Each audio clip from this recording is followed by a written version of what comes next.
Hola, yo soy Ana de Alejandro y les voy a leer el capítulo primero de La mística femenina de Betty Friedan. Capítulo primero.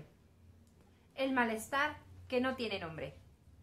El malestar ha permanecido enterrado, acallado en las mentes de las mujeres estadounidenses durante muchos años. Era una inquietud extraña, una sensación de insatisfacción, un anhelo que las mujeres padecían mediado el siglo XX en Estados Unidos. Cada mujer de los barrios residenciales luchaba contra él a solas. Cuando hacía las camas, la compra, ajustaba las fundas de los muebles, comía sándwiches de crema de cacahuate con sus hijos, los conducía a sus grupos de exploradores y exploradoras y se acostaba junto a su marido por las noches, le daba miedo hacer, incluso hacerse a sí misma la pregunta nunca pronunciada: ¿es esto todo? Porque durante más de 15 años no hubo una palabra para aquel anhelo, entre los millones de palabras escritas sobre las mujeres. Para las mujeres, en las columnas, los libros y los artículos de expertos que les decían a las mujeres que su papel consistía en realizarse como esposas y madres. Una y otra vez, las mujeres oían, a través de las voces de la tradición y de la sofisticación freudiana, que no podían aspirar a un destino más elevado que la gloria de su propia feminidad. Los expertos les explicaban cómo casar y conservar a un hombre, cómo amamantar a sus criaturas y enseñarles a asearse, cómo hacer frente a la rivalidad entre hermanos y a la rebeldía de los adolescentes, cómo comprar una lavadora, hornear el pan, cocinar caracoles para gourmets y construir una piscina con sus propias manos, cómo vestirse, qué imagen dar y cómo actuar para resultar más femeninas y hacer que el matrimonio fuera más estimulante, cómo evitar que sus esposos murieran jóvenes y que sus hijos se convirtieran en delincuentes. Se les enseñaba a sentir pena por las mujeres neuróticas, poco femeninas e infelices que querían ser poetisas o médicas o presidentas. Aprendieron que las mujeres femeninas de verdad no aspiraban a tener una carrera, ni unos estudios superiores, ni derechos políticos. La independencia y las oportunidades por las que luchaban las trasnochadas feministas. Algunas mujeres, tras cumplir los 40 o los 50, todavía recordaban haber renunciado dolorosamente a aquellos sueños, pero las mujeres más jóvenes ni siquiera se lo planteaban. Miles de voces expertas aplaudían su feminidad, su adaptación, su nueva madurez. Todo lo que tenían que hacer era dedicar su vida desde su más tierna adolescencia a encontrar un marido y a traer hijos al mundo. A finales de la década de 1950, la edad media a la que las mujeres contraían matrimonio descendió hasta los 20 años y siguió bajando todavía más. 14 millones de muchachas estaban prometidas ya a los 17 años de edad. La proporción de mujeres matriculadas en colleges en relación con la de los hombres había disminuido desde el 47% de 1920 hasta el 35% de 1958. Un siglo antes, las mujeres habían luchado por poder acceder a la universidad. Ahora, las chicas acudían a los colleges para conseguir marido. A mediados de la década de 1950, el 60% de estas abandonaban el college para casarse o porque temían que un exceso de formación académica pudieran constituir un obstáculo para casarse. Los colleges construyeron residencias para estudiantes casados, pero quienes las ocupaban casi siempre eran los maridos.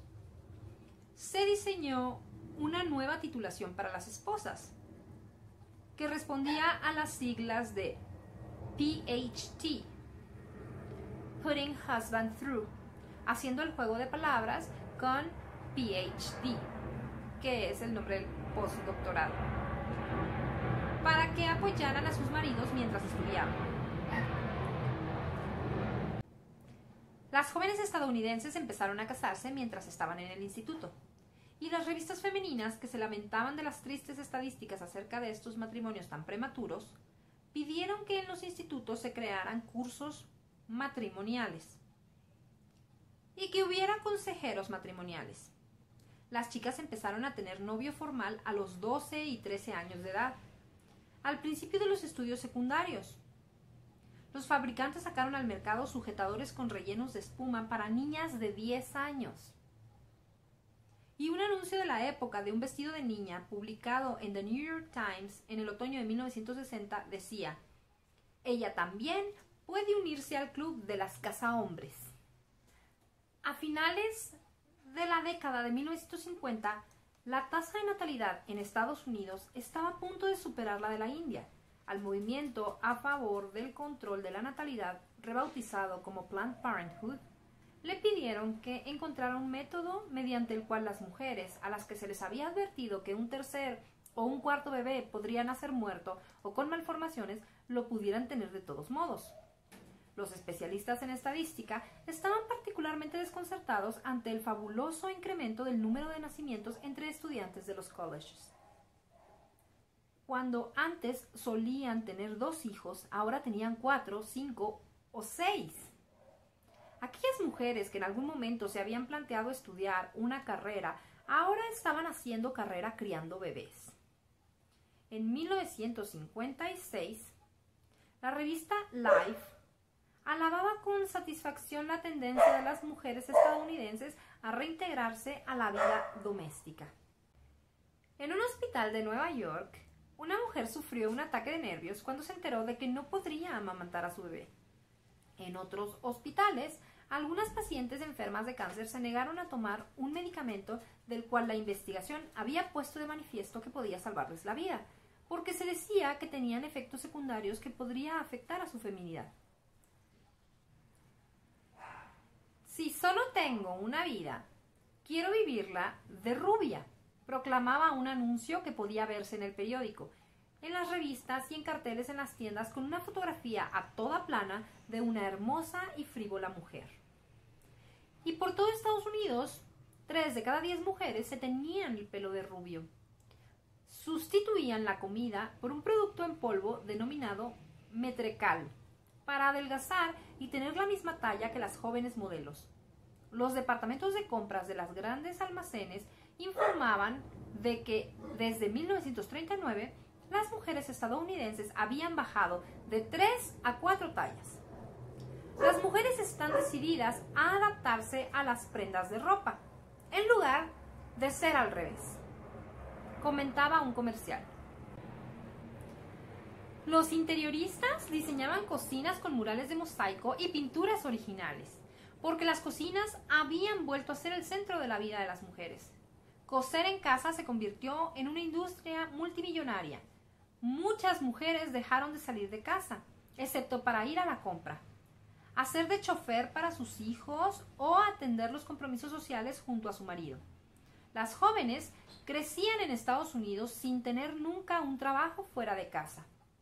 A finales de la década de 1950, de repente se observó un fenómeno sociológico. 1/3 de las mujeres estadounidenses estaban trabajando, pero la mayoría de ellas ya no eran jóvenes y muy pocas estaban desarrollando una carrera profesional. Eran, en su mayoría, mujeres casadas que desempeñaban trabajos a tiempo parcial, de dependientas o secretarias, para contribuir a pagar los estudios de su marido o de sus hijos, o para ayudar a pagar la hipoteca. O eran viudas que tenían que mantener una familia. Cada vez eran menos las mujeres que accedían a trabajos profesionales. La escasez de personal en las profesiones de enfermería, trabajo social y enseñanza provocó una crisis en casi todas las ciudades estadounidenses. Preocupados por el liderazgo de la Unión Soviética en la carrera espacial, los científicos observaron que en Estados Unidos la principal fuente de materia gris desaprovechada era la de las mujeres. Pero las chicas no estudiaban física. No era femenino. Una chica rechazó una beca de ciencias en la Johns Hopkins para aceptar un empleo en una inmobiliaria. Según dijo, Lo único que quería era lo que quería cualquier otra muchacha estadounidense: casarse, tener 5 hijos y vivir en una bonita casa en un barrio residencial. El ama de casa de los barrios residenciales, imagen soñada de la joven mujer estadounidense y envidia, según se decía, de todas las mujeres del mundo, el ama de casa estadounidense, liberada por la ciencia y los electrodomésticos que hacían el trabajo por ella, de la carga de las tareas domésticas, de los peligros del parto y de las enfermedades que habían padecido sus abuelas. Estaba sana, era hermosa, tenía estudios y solo tenía que preocuparse por su marido, su casa y su hogar. Había encontrado la auténtica realización femenina. En su calidad de ama de casa y de madre, se le respetaba como socia de pleno derecho y en pie de igualdad con el hombre en el mundo de éste. Gozaba de libertad para elegir el automóvil, la ropa, los electrodomésticos y los supermercados. Tenía todo aquello con lo que cualquier mujer siempre soñaba. En los 15 años posteriores a la Segunda Guerra Mundial, esta mística de la plenitud femenina se convirtió en el apreciado núcleo que se perpetuaba a sí mismo de la cultura estadounidense contemporánea. Millones de mujeres plasmaban en su vida el modelo de aquellas bonitas imágenes del ama de casa estadounidense de los barrios residenciales, que despedía a su marido con un beso frente a un gran ventanal, que llevaba a un montón de niños a la escuela en una gran ranchera, una camionetota, y que sonreía mientras pasaba la nueva enceradora eléctrica por el inmaculado suelo de la cocina. Aquellas mujeres horneaban su propio pan, cosían su ropa y la de las criaturas. Tenían la lavadora y la secadora funcionando todo el día. Cambiaban las sábanas 2 veces por semana en lugar de una sola. Aprendían a hacer ganchillo en las clases para adultos y sentían pena por sus pobres madres frustradas que habían soñado con tener una carrera. Su único sueño era ser perfectas esposas y madres. Su mayor ambición era tener 5 hijos y una casa preciosa. Su única lucha, casar y conservar a su esposo.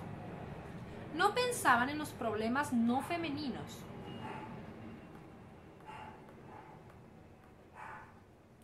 No pensaban en los problemas no femeninos del mundo, ajenos al ámbito doméstico.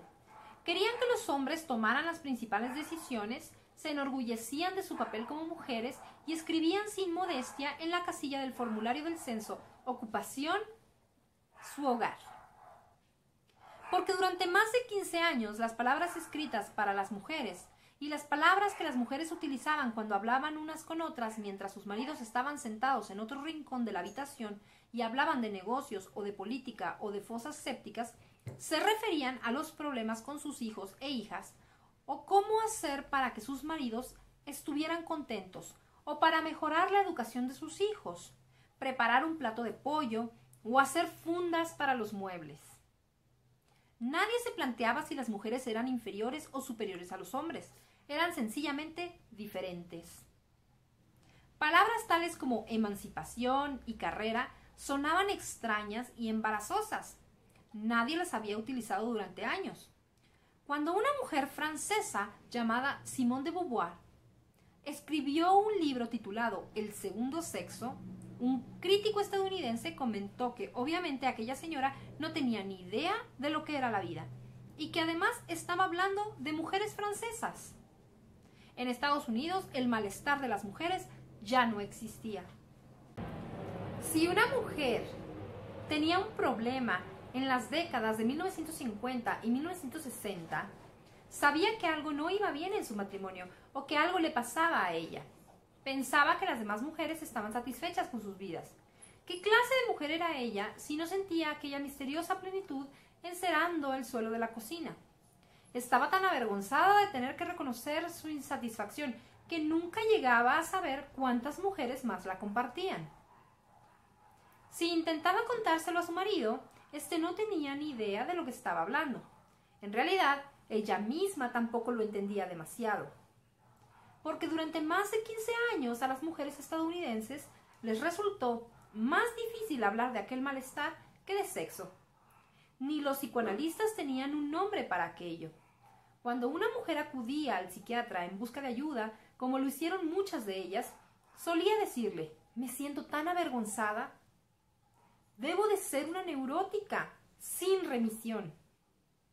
«No sé qué es lo que les pasa a las mujeres de hoy en día», comentaba preocupado un psiquiatra de un barrio residencial. «Solo sé que algo va mal, porque la mayoría de mis pacientes resulta que son mujeres, y su malestar no es de tipo sexual». Sin embargo, la mayoría de las mujeres que padecían este malestar no iban al psiquiatra. En realidad, no pasa nada. Se decían a sí mismas una y otra vez: «No hay ningún problema». Pero una mañana de abril de 1959, oía a una madre de 4 hijos que estaba tomando café con otras 4 madres en un barrio residencial a unos 25 kilómetros de Nueva York referirse en un tono de resignada desesperación al malestar. Y las otras sabían, sin mediar palabra, que no estaba hablando de un problema que tuviera con su marido, ni con sus hijos, ni con su casa.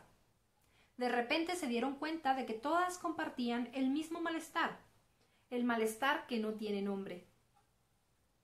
De manera titubeante se pusieron a hablar de él. Más tarde, después de que hubieran recogido a sus hijos de la escuela y de la guardería y los hubieran llevado a casa para que echaran la siesta, 2 de las mujeres lloraron de puro alivio al saber que no estaban solas. Poco a poco empecé a darme cuenta de que el malestar que no tiene nombre lo compartía un sinnúmero de mujeres en Estados Unidos. Como redactora de revistas, solía entrevistar a mujeres acerca de sus problemas con los hijos, el matrimonio, la casa o la comunidad. Pero al cabo de un tiempo empecé a identificar los signos reveladores de este otro malestar. Aquellos mismos signos los advertí en las casas de campo de las afueras de la ciudad y en las casas de 2 pisos de Long Island, Nueva Jersey y el condado de Westchester, en las casas coloniales de una pequeña ciudad de Massachusetts, en los patios de las casas de Memphis, en los apartamentos de las afueras y de los centros de las ciudades, en los cuartos de estar de las casas del Medio Oeste. A veces percibía el malestar no en mi calidad de periodista, sino como ama de casa de un barrio residencial, porque durante aquella época yo misma estaba criando a mis 3 retoños en el condado de Rockland, Nueva York. Oí ecos del malestar en los dormitorios de los colleges y en las salas de las maternidades semiprivadas, en las reuniones de las PTA, juntas de padres y madres de familia, y en los almuerzos de la League of Women Voters, la Liga de Mujeres Votantes, en los cócteles que se celebraban en los barrios residenciales y en las rancheras que esperaban en la estación a que llegara el tren, y en fragmentos de conversaciones que llegaban a mis oídos en Strath. Las titubeantes palabras que oía en boca de otras mujeres, en las tranquilas tardes en las que los críos estaban en el colegio o en las serenas veladas en las que los maridos llegaban tarde a casa porque tenían que trabajar.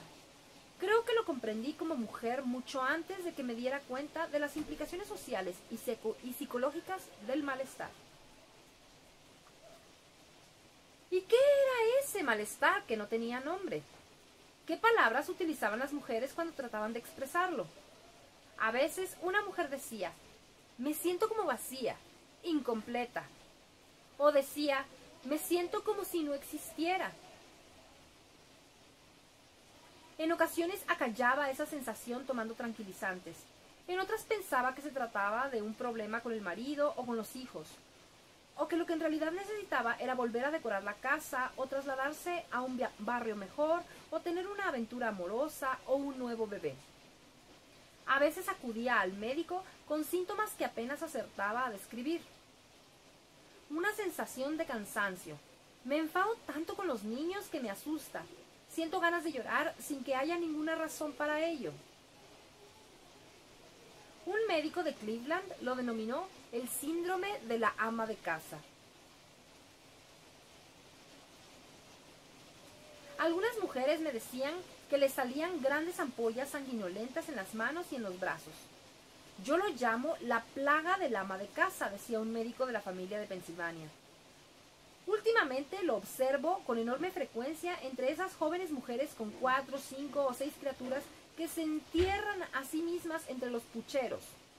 pero no es consecuencia del uso de detergentes y no lo cura la cortisona. A veces, algunas mujeres me decían que aquel sentimiento se hacía tan agobiante que salían de casa corriendo y se echaban a andar por las calles, o que se quedaban en casa y lloraban, o que sus hijos les contaban un chiste y que no se reían porque ni siquiera lo oían. Hablé con mujeres que habían pasado años en el diván del psicoanalista, trabajando su adaptación al rol femenino, sus bloqueos frente a su realización como esposa y como madre. Pero el tono de voz desesperado de aquellas mujeres y la mirada en sus ojos eran el mismo tono y la misma mirada que tenían otras mujeres, que seguramente no padecían aquel problema, aunque sí sentían una extraña desesperación. Una mujer con 4 hijos que había abandonado el college a los 19 años de edad para casarse, me dijo: he intentado hacer todo lo que se supone que deben hacer las mujeres. Tener pasatiempos, dedicarme a la jardinería, los encurtidos, enlatar verduras, tener una intensa relación social con mis vecinas, participar en comités, organizar meriendas de la PTA, la Junta de Padres y Madres de Familia. Puedo hacerlo todo y me gusta, pero eso no te da nada en qué pensar, ninguna sensación de quién eres tú. Nunca he ambicionado tener una carrera. Todo lo que quería era casarme y tener 4 hijos. Adoro a los niños y a Bob, y me encanta mi casa. Nunca hay ningún problema al que pueda ponerle nombre, pero estoy desesperada. Empiezo a sentir que no tengo personalidad. Todo lo que hago es servir la comida y lavar pantalones y hacer camas. Soy una persona a la que siempre puedes recurrir cuando necesitas algo. Pero, ¿quién soy yo? Una madre de 23 años de edad que vestía vaqueros me dijo: me pregunto por qué me siento tan insatisfecha. Gozo de buena salud. Mis hijos son monísimos. Tengo una casa nueva preciosa y dinero suficiente. Mi marido tiene un buen futuro como ingeniero electrónico y no siente nada de lo que siento yo. Dice que tal vez necesite unas vacaciones, que nos vayamos a Nueva York a pasar el fin de semana. Pero no es eso. Siempre pensé que teníamos que hacerlo todo juntos. No puedo sentarme a leer un libro a solas. Si los críos están echando la siesta y tengo una hora para mí, me dedico a recorrer la casa a la espera de que se despierten. No me muevo hasta que sé a dónde va el resto de la gente. Es como si desde que era niña siempre hubiera alguien o algo que rigiera tu vida. Tus padres, el college, enamorarte, tener un bebé o mudarte de casa. Luego, una buena mañana, te despiertas y no hay nada que desear. Una joven de una urbanización de Long Island me dijo: tengo la sensación de que no hago más que dormir y no sé por qué estoy tan cansada. Esta casa es bastante más fácil de limpiar que el apartamento sin agua caliente en el que vivíamos cuando yo trabajaba. Los niños están en la escuela todo el día. No es por trabajar. Es como si no me sintiera viva.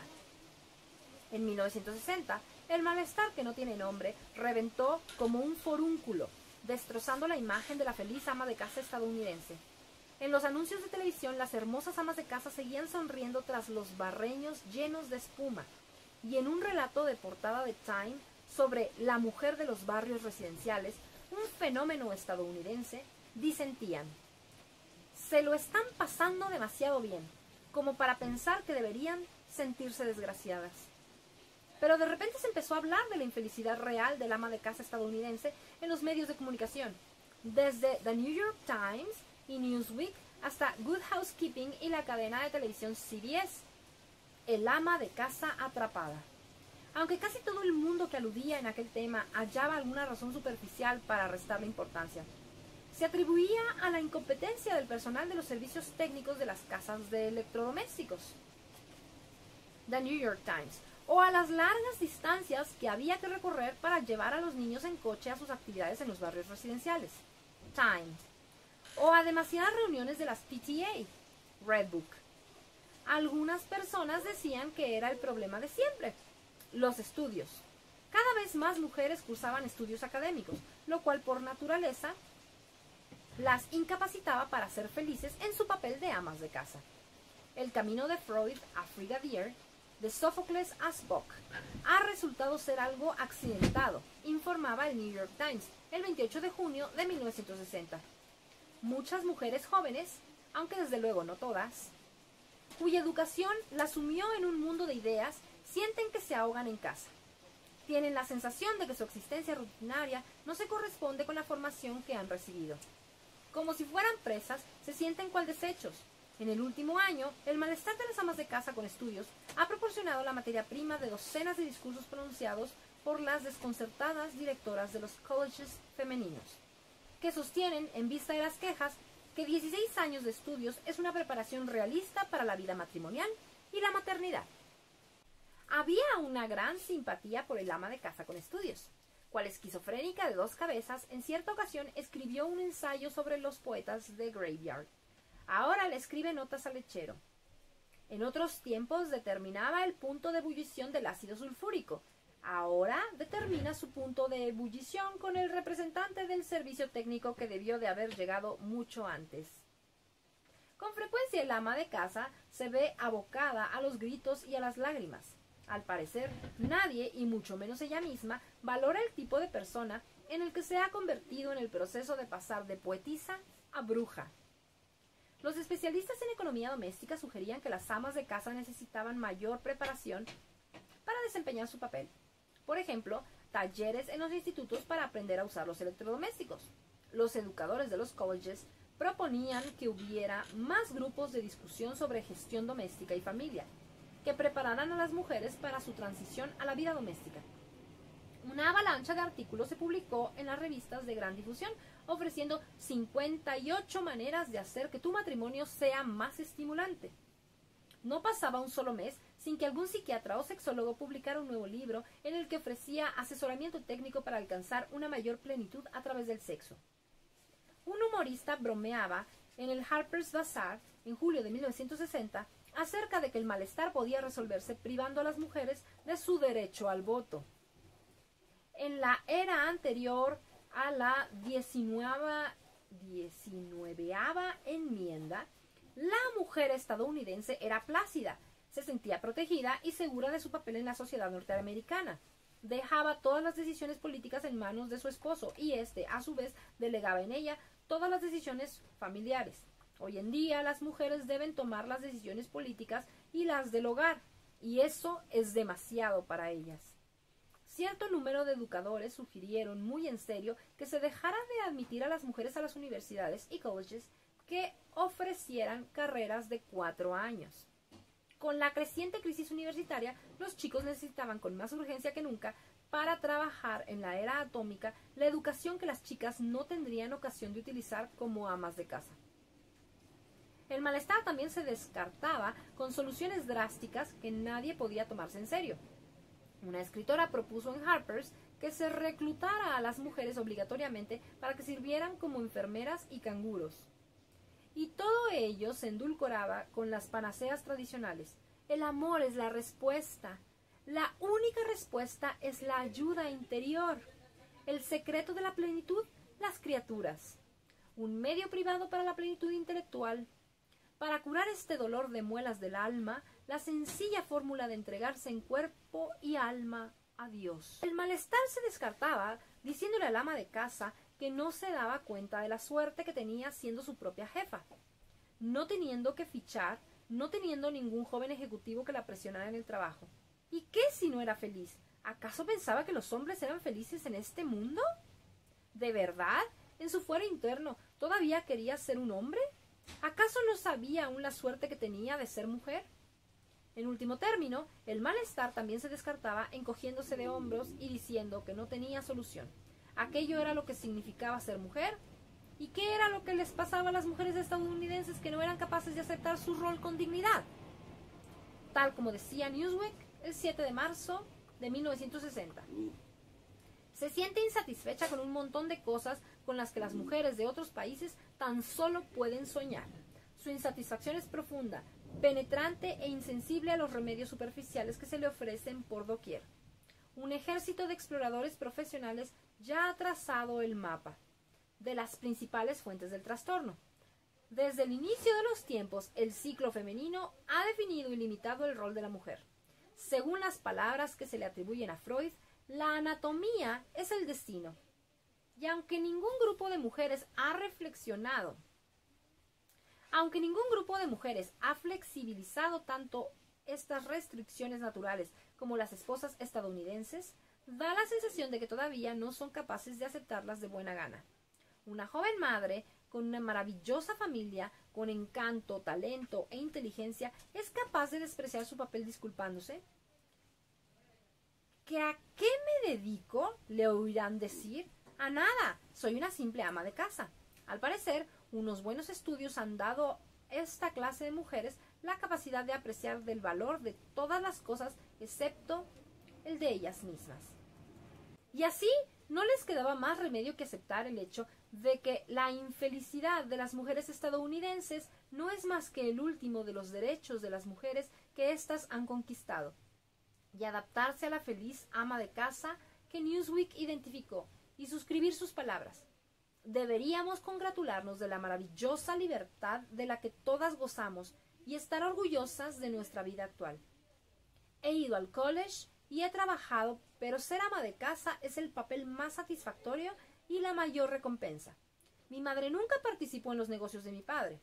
No podía salir de casa ni librarse de nosotros, sus hijos, pero yo estoy de pie en igualdad con mi marido. Puedo irme con él a sus viajes de negocios y a los eventos sociales que tienen que ver con su trabajo. La alternativa que se ofrecía era una opción que pocas mujeres contemplaban, según las comprensivas palabras del New York Times. Todas reconocen sentirse profundamente frustradas a veces por la falta de privacidad, la carga física, la rutina de la vida familiar, el confinamiento al que ésta la somete. Sin embargo, ninguna renunciaría a su hogar ni a su familia si tuviera que volver a empezar. Redbook comentaba: a pocas mujeres les gustaría decirles a su marido, a sus hijos o a la comunidad que ahí se quedan y marcharse a vivir por su cuenta. Las que lo hacen tal vez sean personas de gran talento, pero raras veces esas mujeres alcanzan el éxito. El año en que Estados Unidos se desbordó la insatisfacción de las mujeres, también se decía Luke que los más de 21 millones de ellas que eran solteras, viudas o divorciadas no dejaban de buscar frenética y desesperadamente a un hombre, incluso después de haber cumplido los 50. Y la búsqueda comenzaba temprano. El 70% de las mujeres de Estados Unidos contraen actualmente matrimonio antes de haber cumplido los 24 años de edad. Una hermosa secretaria de 25 años pasó por 35 puestos de trabajo distintos en 6 meses con la vana esperanza de encontrar marido. Las mujeres pasaban de un club político a otro, se matriculaban en cursos nocturnos de contabilidad o navegación, aprendían a jugar golf o a esquiar, se apuntaban sucesivamente a distintas congregaciones religiosas e iban solas a los bares, en su incesante búsqueda de un hombre. De los miles de mujeres cada vez más numerosas que entonces acudían a consulta psiquiátrica privada en Estados Unidos, las casadas manifestaban estar insatisfechas con su matrimonio y las solteras padecían ansiedad y, en último término, depresión. Por extraño que parezca, cierto número de psiquiatras afirmaba que, en su experiencia, las pacientes que eran solteras eran más felices que las casadas.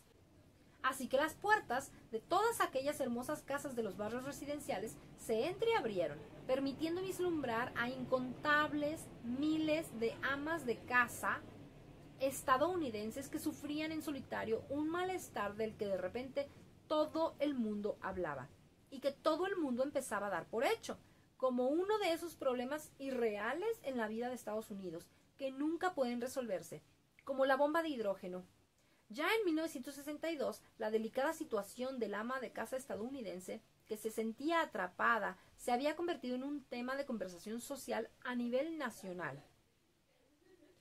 Números enteros de revistas, columnas de periódico y libros eruditos y frívolos, conferencias sobre educación y debates en televisión se dedicaban a abordar el tema. Aún así, la mayoría de los hombres y algunas mujeres seguían sin saber que el malestar era real. Pero aquellos que le hicieron frente con honestidad se dieron cuenta de que todos los remedios superficiales, los amables consejos, las palabras de reprimenda y las de ánimo estaban en cierto modo sumiendo el malestar en la irrealidad. Se estaba empezando a oír una amarga risa procedente de las mujeres estadounidenses. Se las admiraba, envidiaba y compadecía. Se teorizaba sobre su situación hasta la saciedad, ofreciéndoles soluciones drásticas u opciones absurdas que nadie podía tomarse en serio. Los crecientes ejércitos de consejeros matrimoniales y pedagógicos, psicoterapeutas y psicólogos de pacotilla proponían todo tipo de recomendaciones sobre cómo adaptarse a su papel de ama de casa. A las mujeres de Estados Unidos, de mediados del siglo XX, no se les ofrecía otra vía para realizarse. La mayoría se adaptaban a su papel y sufrían o ignoraban el malestar que no tiene nombre.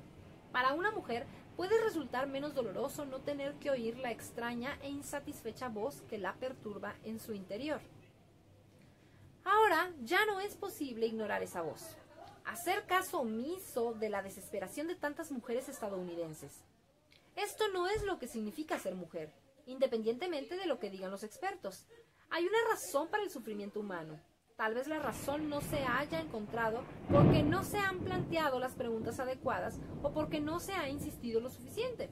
No acepto la respuesta de que el malestar no existe, porque las mujeres estadounidenses han gozado de lujos con los que mujeres de otras épocas y lugares ni siquiera pudieron soñar. Parte de la extraña novedad del malestar es que no se puede entender desde el prisma de los eternos problemas materiales del hombre. La pobreza, la enfermedad, el hambre, el frío.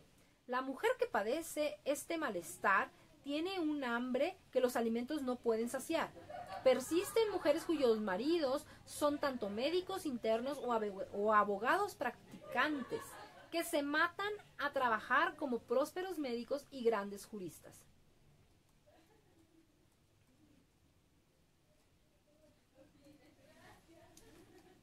En mujeres de trabajadores y de ejecutivos que ganan $5,000 y $50,000 anuales respectivamente. No se debe a la falta de ventajas materiales. Incluso es posible que mujeres aquejadas por graves problemas de hambre, pobreza o enfermedad no lo padezcan. Y las mujeres que creen que se resolverá con más dinero, una casa más grande, un segundo coche o trasladarse a un mejor barrio, a menudo acaban descubriendo que eso incluso empeora las cosas. Hoy en día ya no es posible achacar el malestar a la pérdida de feminidad. No se puede decir que los estudios, la independencia y la igualdad con los hombres han socavado la feminidad de las mujeres estadounidenses.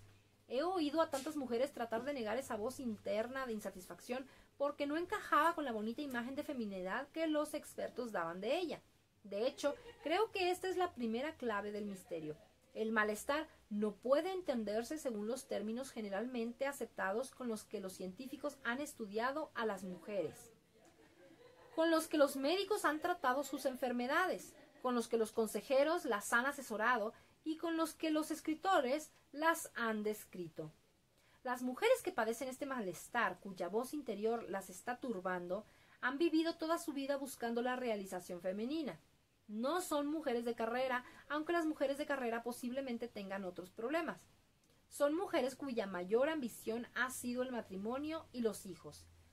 Para las mayores de entre ellas, aquellas hijas de la clase media norteamericana, no había otro sueño posible. Las que han cumplido los 40 y los 50, que en algún momento tuvieron otro sueño, renunciaron a él y se lanzaron con entusiasmo a la vida de ama de casa. Para las más jóvenes, las nuevas esposas y madres, este ha sido su único sueño. Son ellas las que abandonan el instituto y el college para casarse o las que trabajan durante algún tiempo en una ocupación que realmente no les interesa hasta que se casan. Esas mujeres son muy femeninas, en el sentido habitual del término, y sin embargo siguen padeciendo el malestar. Las mujeres que acabaron el college, las mujeres que un día tuvieron sueños, que iban más allá de ser amas de casa, ¿son las que más lo padecen? Según los expertos, sí. Pero escuchemos el testimonio de estas 4 mujeres. Mis días son muy completos y también muy aburridos.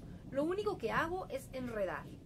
Me levanto a las 8, preparo el desayuno, friego los platos, almuerzo, lavo más platos, hago la colada y por la tarde limpio la casa. Luego viene la cena y después me siento unos minutos antes de que llegue la hora de mandar a los niños a la cama. Esto es todo lo que llena mis días. Son iguales que los días de cualquier otra mujer. Monótonos. La mayor parte del tiempo estoy persiguiendo a los críos. ¿Qué hago con mi tiempo? Pues me levanto a las 6, visto a mi hijo y le doy el desayuno, después friego los platos y baño y doy de comer al bebé, luego almuerzo y mientras los niños echan la siesta, coso o remiendo o plancho y hago todas las demás cosas que no he podido hacer antes del mediodía. A continuación preparo la cena para toda la familia y mi marido mira la televisión mientras yo friego los platos. Después de acostar a los niños, me cojo los rulos y luego me voy a la cama. El problema es ser siempre la mamá de los niños o la mujer del pastor y no ser nunca yo misma. Una película sobre cualquier mañana típica en mi casa sería como una vieja comedia de los hermanos Marx. Friego los platos, llevo a toda prisa a los chicos mayores al colegio, salgo corriendo al jardín a arreglar los crisantemos, me meto en casa a hacer una llamada en relación con una reunión del comité, ayudo al niño pequeño a construir un fortín, dedico 15 minutos a leer los titulares del periódico para estar bien informada, luego bajo corriendo a la lavandería donde en la colada que hago 3 veces a la semana hay suficiente ropa como para vestir a un poblado primitivo durante todo el año. A mediodía estoy lista para ingresar en la celda acolchada de un psiquiátrico. Muy poco de lo que he hecho ha sido realmente necesario o importante. Las presiones externas me tienen martirizada durante todo el día y sin embargo me considero una de las amas de casa más relajadas de la vecindad. Muchas de mis amigas tienen una actividad todavía más frenética. En los últimos 60 años hemos recorrido todo un círculo y el ama de casa estadounidense está otra vez atrapada en una jaula para ardillas. Aunque la jaula sea ahora una casa de campo moderna, con grandes ventanales o un apartamento con las últimas comodidades, la situación no es menos dolorosa que cuando su abuela estaba todo el día con el bastidor de bordar en la mano, sentada en su saloncito de oro y terciopelo, despotricando contra los derechos de las mujeres. Las dos primeras mujeres no fueron nunca al college. Vivían en urbanizaciones en Lewistown, Nueva Jersey y Tacoma, Washington, y fueron entrevistadas por un equipo de sociólogos que estudiaban la situación de las esposas de los trabajadores. La tercera, la mujer de un pastor, escribió en el cuestionario de la 15ª reunión de su promoción de college que nunca tuvo ambiciones con respecto a su carrera, pero que ojalá las hubiera tenido. La cuarta, que era doctora en antropología, es ahora una ama de casa de Nebraska con 3 hijos. Sus palabras indican a todas luces que las amas de casa de todos los niveles educativos sienten la misma desesperación. El hecho es que nadie hoy despotrica contra los derechos de las mujeres, a pesar de que son cada vez más las mujeres que han ido al college. En un estudio reciente de todas las promociones del Barnard College, una significativa minoría de mujeres graduadas de las primeras promociones achacaban al hecho de haber cursado estudios el que les hubieran inducido a querer tener derechos. Las promociones posteriores achacaban a sus estudios que les hubieran inducido a soñar con tener una carrera, pero las que se habían graduado más recientemente acusaban a su institución de hacerles sentir que no era suficiente con ser simplemente ama de casa y madre. No querían sentirse culpables por no leer libros o por no participar en actividades de la comunidad. Pero aunque los estudios no son la causa del malestar, el hecho de que en cierto modo estas mujeres se ceben en la educación sí que puede ser una clave. Si el secreto de realizarse como mujer es tener bebés, nunca tantas mujeres libres de elegir han tenido tantos bebés en tan pocos años con tantas ganas. Si la respuesta es el amor, nunca las mujeres lo han buscado con tanta determinación. Y sin embargo existe la creciente sospecha de que el malestar tal vez no sea sexual, aunque en cierto modo debe de estar relacionado con el sexo. He oído hablar a muchos médicos de la existencia de nuevos problemas sexuales entre marido y mujer. Un apetito sexual en las esposas tan grande que sus maridos no consiguen satisfacerlo. Hemos convertido a la mujer en una criatura sexual, dijo un psiquiatra en la clínica de asesoramiento matrimonial Margaret Sanger. No tiene otra identidad que la de esposa y madre. No sabe quién es como persona. Espera todo el día que su marido vuelva a casa para que la haga sentir viva. Y ahora es el marido el que no tiene interés. Es terrible para una mujer estar ahí tumbada noche tras noche a la espera de que su marido la haga sentirse viva. ¿Por qué hay semejante oferta de libros y artículos que ofrecen asesoramiento sexual? El tipo de orgasmo sexual del que Kingsley halló un dato estadístico revelador entre las recientes generaciones de mujeres estadounidenses, al parecer, no ha acabado con el malestar. Por el contrario, se observan nuevas neurosis entre las mujeres y problemas que todavía no se han diagnosticado como neurosis, que Freud y sus seguidores no acertaron a predecir. Con síntomas físicos, distintas formas de ansiedad y mecanismos de defensa semejantes a los causados por la represión sexual. Entre las crecientes generaciones de hijos e hijas cuyas madres siempre han estado presentes conduciéndolos a todas partes y ayudándolos con los deberes, se observan nuevos y extraños problemas, como la incapacidad de soportar el dolor o de tener una disciplina o de perseguir de manera duradera un objetivo de cualquier tipo. Un devastador hastío vital. Los educadores cada vez están más preocupados por la dependencia y la falta de confianza en sí mismos de los muchachos y muchachas que acceden hoy en día a la educación superior. Libramos una batalla permanente para hacer que nuestros estudiantes asuman su hombría, decía un decano de Columbia. En la Casa Blanca se celebró una conferencia sobre el deterioro físico y muscular de los niños y las niñas en Estados Unidos. ¿Se les estaba atendiendo en exceso? Los sociólogos observaron la sorprendente organización de las vidas de los niños y las niñas de los barrios residenciales. Las clases, las fiestas, los entretenimientos, el juego y los grupos de estudio que se organizaban para ellos. Una ama de casa de un barrio residencial de Portland, Oregon, se extrañaba de que los jóvenes necesitaran salir a entretenerse con los grupos de exploradores y exploradoras. Esto no es un barrio de chabolas. Los chicos tienen grandes espacios para jugar allá afuera. Creo que la gente está tan aburrida que organiza a los chicos y luego trata de enganchar a todo el mundo para que haga lo mismo. Y las pobres criaturas no tienen tiempo para estar sencillamente tumbadas en la cama y subidas en sus ensoñaciones. ¿Puede relacionarse el malestar que no tiene nombre de alguna manera con la rutina doméstica del ama de casa? Cuando una mujer trata de expresar el malestar con palabras, con frecuencia se limita a describir la vida cotidiana que lleva. ¿Qué es lo que hay en esa retahíla de incómodos detalles domésticos que pueda causar semejante sentimiento de desesperación? ¿Se siente atrapada sencillamente por las enormes exigencias de su papel como ama de casa moderna?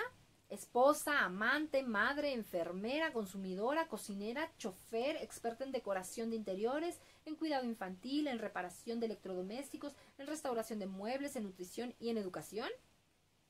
Su día está fragmentado, pues tiene que ir corriendo del friegaplatos a la lavadora, del teléfono a la secadora, de la ranchera al supermercado, de dejar a Johnny en el campo de entrenamiento del equipo local a llevar a Janie a clase de ballet, de llevar a arreglar el cortacésped, a recoger a su marido al tren de las 7 menos cuarto. Nunca puede dedicarle más de 15 minutos a nada. Ha perdido la capacidad de concentración.